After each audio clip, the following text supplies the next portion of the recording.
a suit and tie and get your hair cut way up high. Get yourself a lawyer, son. You're gonna need a real good one. David Whiting is with you. David, good morning. Good morning. What's happening? Oh, not a lot. No, it's my last day in isolation. Ah, you're in ISO. There you go. Yeah. So, yes. Yeah. How are you feeling? And I feel great. I went and got the antivirals yep. So now will be a question of, I think it's at midnight tonight I'm allowed out, but we'll probably push that out by a few hours. Okay. Yep. Excellent. Let's do that. Let's be very careful. Yep. And did you feel that the antivirals, first of all, how many days in did you take them? And did you feel them make a significant difference to your recovery?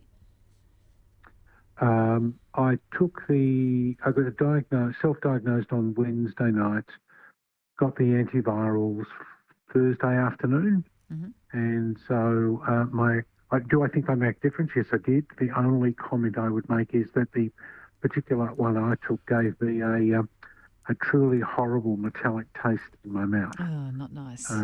But which the reports say are for 6% of punters. So, hopefully I'll get my taste back in a day or two.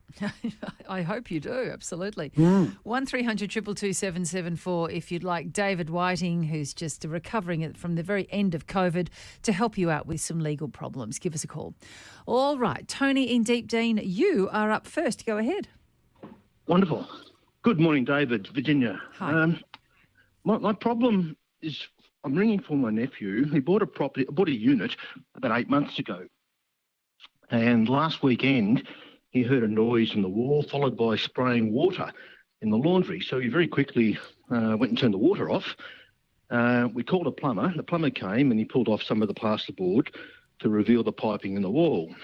Now, the plumber said that the work was clearly done by a handyman, not by a professional, not by a plumber. And he recommended that we should be reporting this fellow to the Building and Plumbing Authority. Because the guy wasn't a registered plumber, there's no builder's guarantee. And my question to you is, are we able to do anything to get the repair costs paid by the previous owner? Your problem, Tony, is that you actually need to prove who did the work. Now, have you got any idea of when the work? Have you got any idea? Yes. As to how David, you might tell when the work was done? He has spoken to the fellow who did the work, I assume was the father of the previous owner. My nephew has spoken to him. He lives up the country, quite a long way away, so it's going to be hard to get down. But he sent my nephew photographs of the work as he did it. So... Oh, then you have a claim against the father of the person your son bought the unit from. And you will have a claim against him for the cost of the work. And how do we process that? Well, I think your problem's going to be that it's going to be a magistrate's court claim. Okay. But you're not enforcing a contract. It's a damages claim against a person you didn't have an agreement with. So it's not a VCAT matter, it's a magistrate's court matter. Right. But I would have thought that even the making of the threat might be the issue. You certainly have everything you need to go to the Victorian Building Authority. But their role is not to enforce your son's rights in respect to the damages claim, but rather to make sure that unauthorised persons don't do plumbing work. So they're unlikely, they're unlikely to help you unless I thought so. Unless they take the matter to the magistrate's court and prosecute him, in which case you're able to stand up and ask for damages at the end of the hearing. Okay. Do you think they would be likely to take that course of action, though? Don't know, but they will keep you informed because you'd be required as a witness. Okay. So that's where I would. Why don't you just see if he'll agree to meet the costs, and that way it moves on from your point of view. Yeah, I'll try that as a first course of action and maybe try the Building Authority. Yep, and thank you, David. Take it further from there. Tony, thank you for calling in. Michael in Ferntree Gully, how can we help? Hello, David. Thanks for taking my call. My question is in relation to a future will that I wish to draw up, and not leaving any of my money to my two children. Now, I won't be making my will until my son turns 18. He's 14 and a half at the moment, because if I did die unexpectedly, I believe he would need to be cared for. Now, I won't go into the details because we don't have time as to why I'm feeling this way, but I'm estranged from my daughter and also my son at present, which is my reason for potentially needing to draw up such a will. So my question would be, what's going to happen if you should die in the next 3.5 years? Then, I'm in trouble there. So there's no reason, Michael, why you couldn't draw a will that appoints X to be your executor, and X would then have the authority to make the funds available to meet your son's care needs. I see. And just from a financial point of view, I've spent about $70,000 battling with my ex-wife in the courts, and we've got current family and magistrate court proceedings underway. So in terms of money, I need to be frugal in terms of, touch wood that nothing happens. Paying a lawyer any more than you need to. I understand that. Yep. Now, I've had great legal help along the way, but I've depleted, those funds. So I'm, leading into legal aid. But just in terms of, if I remain estranged from my son, and, it's been 6 years with my daughter, if there's no relationship, I don't wish to leave them funds. And I have heard if they contest, because, essentially they should be left money once they're both over 18, my son, that they can contest and then dip into whatever money's there. Is that correct? They would certainly have the ability to contest your will. That doesn't mean that they would succeed if they contested your will. But they would be drawing down on the money to do it, yes. Yeah, that's it. Is that correct? They would be drawing down on the money to do it? Well, no, your estate would probably end up paying the bill, so it would be depleted. Oh, right, okay. So my recommendation is that you wait till your family court proceeding is covered. Yep. But in the meantime, perhaps you do a simple will that makes sure that your money in the short term goes where it needs to be. Yeah. Look, I'm not expecting to drop off the perch, but I'm at the Shane Warne age range. So you never know, Michael. None of us ever know. It's hence a will. Good luck. I hope that's helpful. Greg in Hurstbridge. Go ahead, Greg. Hi, David in Virginia. David, my question is about Owners Corporation. Where I live, there's an Owners Corporation. There are only two parties to the Owners Corporation, and the Owners Corporation basically only looks after the driveway and the car parking area. Over the years, the other owner and I have been able to discuss informally issues to do with the common property. But more recently, they have decided that the Owners Corporation is inactive and refused to meet and discuss any maintenance issues and things like that to do with the Owners Corporation. What do I do? The question is, how do I make an inactive Owners Corporation active when there's only two of us? That's about it, isn't it? I mean, there are a series of definitions about what the Owners Corporations are inactive if they don't have a meeting in 15 months, if they don't take out insurance, and they don't charge fees. So, kind of on that definition, your Owners Corporation's been inactive for a long time. Yes. That's despite the fact that we have met informally and discussed maintenance issues and that in the past? I suppose the question is that a meeting of the body corporate or the Owners Corporation? Why not? That's a homework question for me, Greg. How do I force someone to participate in an Owners Corporation? Your other difficulty, of course, will be that a quorum for an Owners Corporation meeting is generally at least two. Mm. How are you going to get a quorum for one? Yeah. I'll see if I can push you in the right direction next week, Greg. All right. So, Greg, tune in and we'll have some homework. We'll report back there. 1300 222 774 if you'd like some advice from David Whiting. Carol in Hampton. Go ahead, Carol. Hello. My daughter is in a de facto relationship and she wants to buy a property that they would live in. And then he'll just pay rent. And it's very unlikely, but if they split up, what would be his entitlements if he didn't contribute anything apart from some rent into that property? Carol, how much are we talking about spending? About $700,000. So why would your starting point not be to secure that $700,000, regardless of how much of it is borrowed, by entering into a written agreement as to what happens in the event that the relationship falls apart? You've got the opportunity to get it right before the investment's made. Why would you turn around and say, let's just clean it up? No, you're going to need some legal advice, and that would normally be got by your daughter because she's the one who's got things to preserve. Yes. And then it's a question of putting it to her partner.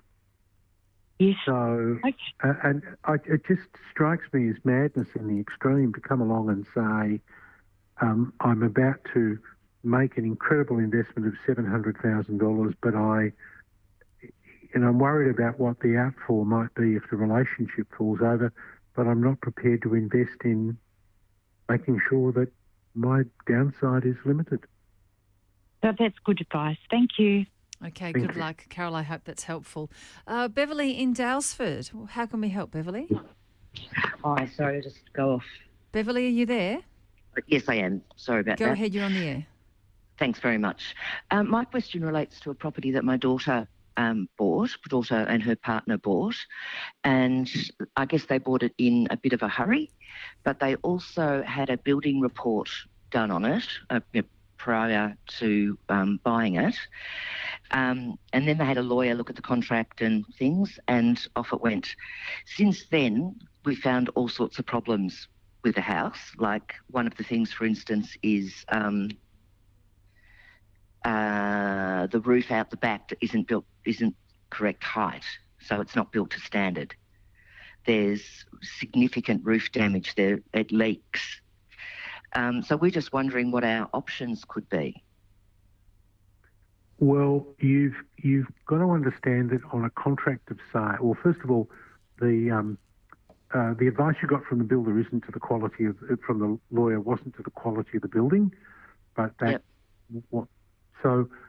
And you need to look at it's about special conditions, general conditions 21 or 22 of the contract, and the building inspection that you've got is focused on that. And so it's really looking for, are there major structural defects? And failing to build to code wouldn't of itself be a major structural defect. So it may be that having regard to the age and all the rest of it, it met the requirements. Now, having said that, I was involved a few years ago with a couple who got a building inspection report and then found that the property was absolutely riddled with termites. Yeah. And they were able to bring successful action against the person who provided what I'll call an inadequate building report. So I would be suggesting that you start with another building report and to work out whether the defect is with the building report. We know there's a defect with the building. Should it have been picked up by the person who provided you with the building report, is your question. Okay, fantastic. And then just on that... Just quickly, if I can, because I'll move on. Just quickly, Beverly. Oh, sorry, yeah. So the guy had a registration number on the front of his report. And when we tried to follow that up, it finds out it's a lapsed VBA number. So we also wonder whether that has an implication as well. No, it has no. It has no. Well, first of all, he may be registered anyway, just with a different number. So you might talk to the VBA because they'll be concerned about people quoting their registration or authorised numbers that aren't valid. But you will still have a claim against that person as an individual. All right, Beverly, hope that's helpful. Thank you so much for calling in. Jane in Mornington, go right ahead. No, Jane, sorry, that's not going to work. So I want to hear from you, but your line is really breaking up. Don't know if you're travelling, if you're able to get to a more secure place, but if you call back, Jane, we will give you priority. Let's see what it's like now. Jane, go ahead. Okay, is that okay? No, it's really bad. Sorry about that. So, Jane, give us a call back and hopefully we can help you out. Roger in Cranbourne, good morning. Oh, hi, David and Virginia. I've got a problem with a rear neighbour with two large trees on our fence line. They're only 15 feet from our house, much closer to us than them. Issues are the debris, which is a nuisance, but the biggest issue is the disruption of and lifting of the paving that we've got between our house and the rear fence. Yes. Now, we've told them about this 2.5 years ago and contacted them regularly, and they initially were keen to do something, but they're now not communicating. And when I last spoke to the man 3 weeks ago, he said there's no timeline and it's not a priority of ours to do anything about it. And wondering where I stand and what we can do to make him move. What can they do there, David? Well, you could commence an application in the Magistrates Court to restrain a continuing nuisance. I'm sure that sounds like fun. Well, yeah, only for the lawyers and the magistrates. Yes. Your real issue, Roger, is it going to be cheaper for you to fix it by putting in a root barrier, or by taking them to court and forcing them to do it?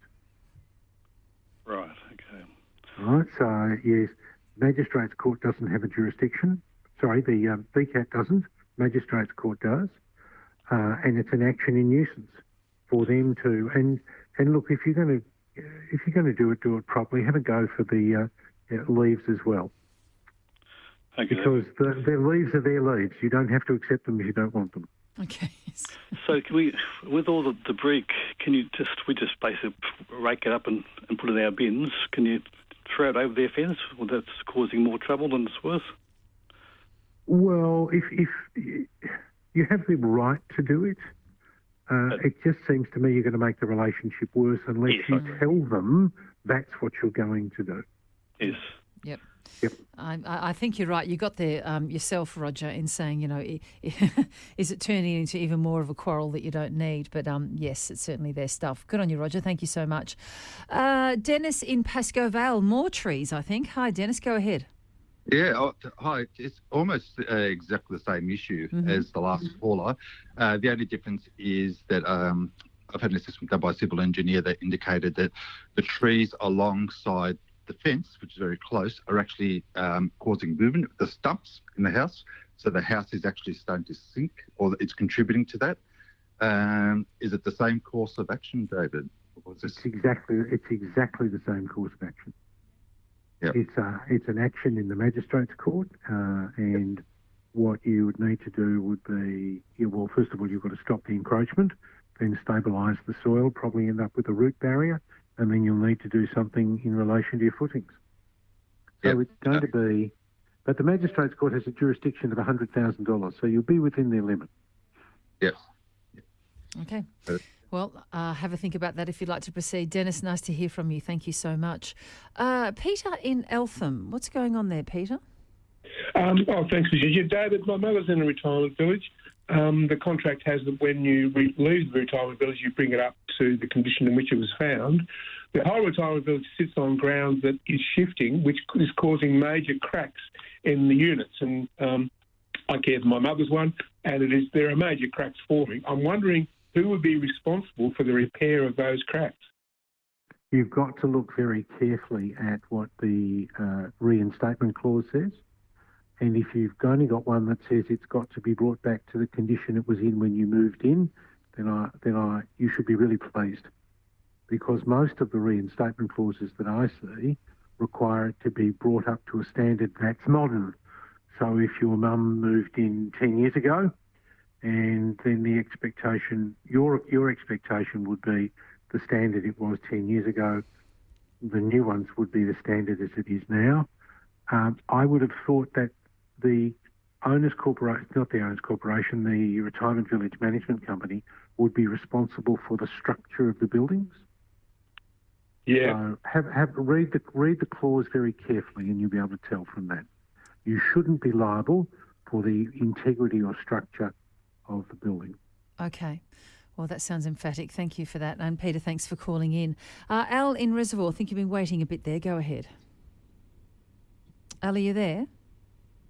Yes, hello. Last hello, chance, yes. yeah. Go right ahead. Good morning. I'm helping out a family friend who's having some financial issues at the moment. and they're looking to sell a second property, to help out with their money issues. And during the process of selling, we've discovered there's a caveat that's been applied to the property. What does it say? There was a interested party looking to buy the property a number of years ago, and the negotiations fell apart. But during the negotiations, this party put the caveat on the property. And what does it say? It says that the property the title can't be transferred. They're claiming an interest. What are they claiming the interest in the property as? As a purchaser under a contract of sale? Purchase on a contract of sale, yes. And you're of the view, Al, that the contract was never signed, or that it was brought to an end? We're of the view that there was no contract, but the issue is we've had some basic legal advice, and because they've said to us, because of this family friend can't pay for legal expenses, they've said that a negotiation to remove the caveat's the best case. However, the negotiations have fallen apart, and this party's become quite legally active, and basically this family friend's about to run out of money and can't really do anything. Al, the person who's lodged the caveat is becoming legal. To what end? In saying there is a contract, or?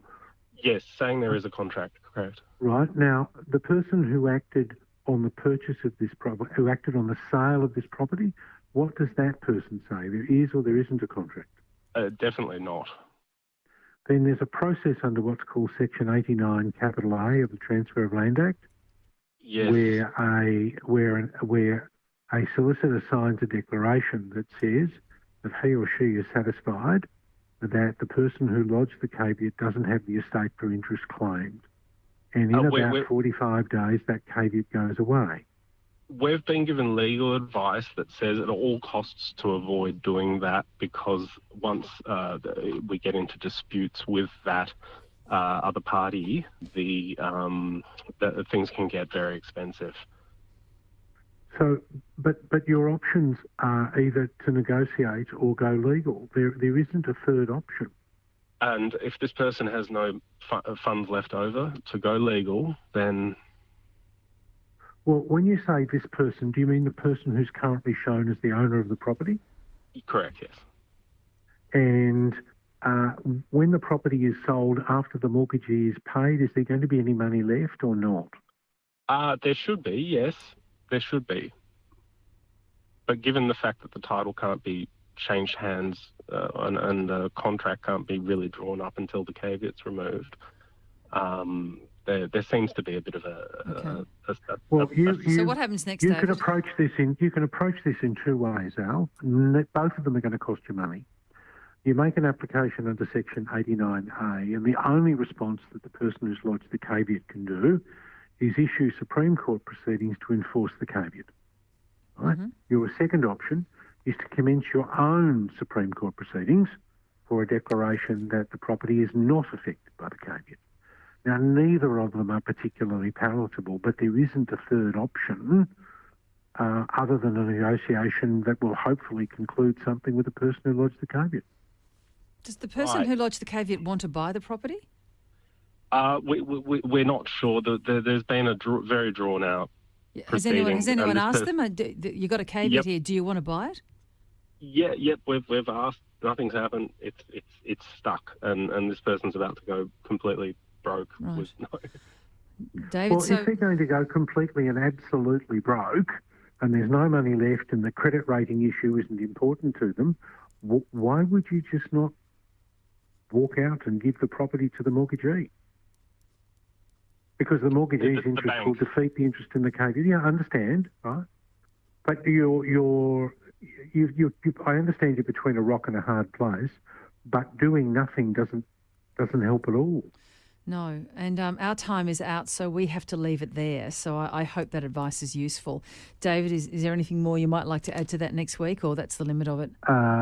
Look, I think we've covered everything we can. Yep. Al just needs to get some advice to do something, not to do nothing. Yeah, that's right. Don't do nothing. David, always great to have you on board. Thanks so much. Thanks. Thank you.